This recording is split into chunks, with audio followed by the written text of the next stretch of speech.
অরিজিতের playback ছেড়ে দেওয়ার খবরে সঙ্গীতের আকাশে হঠাৎ কালো মেঘ ছেয়ে যায়। গানপ্রেমী ভক্তদের বিষণ্ণ মনে বাজতে থাকে অরিজিতের গাওয়া অসংখ্য হিট গান।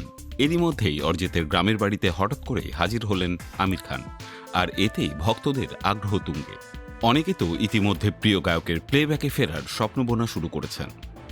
গত রোববার রাতে জিয়াগঞ্জের নিহালিয়া পাড়ায় অরিজিতের বাড়িতে পৌঁছান আমির খান। রোববার রাত্রি অরিজিতের বাড়িতেই কাটিয়েছেন আমির। সোশ্যাল মিডিয়ায় ছড়িয়ে পড়া ভিডিও ও ছবিতে দেখা যায় কড়া নিরাপত্তার মধ্যে অরিজিতের বাড়ির ছাদে হাসি মুখে ঘুড়ি ওড়াচ্ছেন আমির খান।